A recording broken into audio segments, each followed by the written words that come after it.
Welcome to the Reference Library, here at the heart of Edinburgh's Central Library. Central Library is home to one of the most unique collections of photographs in the world. This series of films will highlight just a few of our hidden photographic gems. We'll show how Scotland's photographic pioneers held a mirror up to their world, embracing this new scientific discovery and in the process establishing photography as a new art form.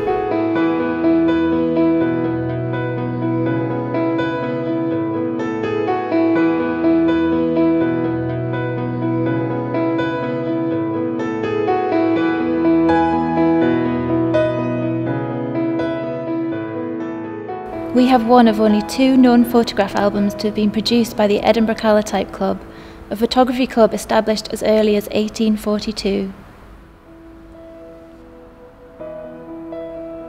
The calotype process was discovered by William Fox Talbot in 1840. It produced a negative which could be used to produce multiple prints, and it also reduced exposure times to between 1 and 3 minutes. It was Sir David Brewster, an associate of Fox, who introduced the calotype to the professional classes in Edinburgh. These educated gentlemen had the time, the expertise and inclination to pursue this new phenomenon. The Edinburgh Calotype Club travelled widely throughout Europe, but it's perhaps significant that within Edinburgh, some of their most striking images are of institutions of learning and enlightenment.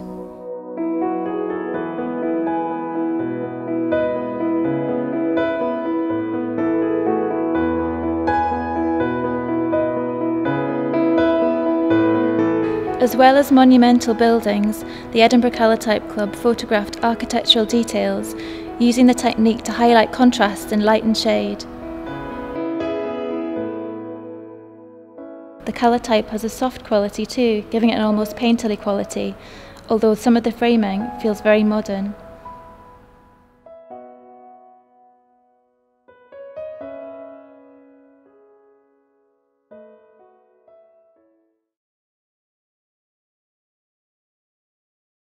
Working in Edinburgh around the same time were a duo named Hill and Adamson, widely regarded as two of the most important figures in the history of early photography.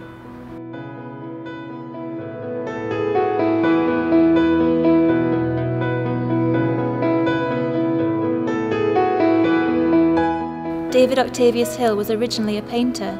In 1843, he had embarked on a highly ambitious project to paint a group portrait of over 450 ministers and lay people who signed the Deed of Admission.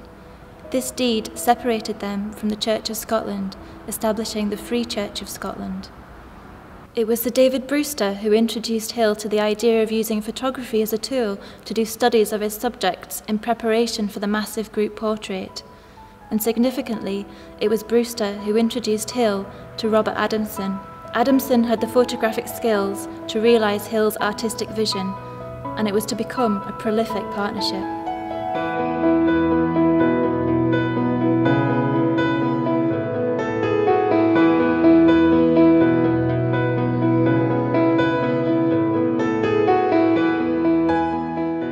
Hill and Adamson continued to work together to document the city at the time. They didn't just take pictures of the clergy or people of wealth and status, they also give us a glimpse of what working life was like for people of Edinburgh. Perhaps most famously, Hill and Adamson documented the way of life for the fishing community of Newhaven. Although the portraits are clearly posed, they've managed to make a real connection with their subjects. The Newhaven people appear naturally in their environment, seemingly completely at ease in front of the camera. In just 4 years, Hill and Adamson produced over 3,000 photographs, and their work is highly regarded and influential even today. Sadly though, their partnership was cut short by Adamson's untimely death in 1848, aged only 26. Their legacy though lives on.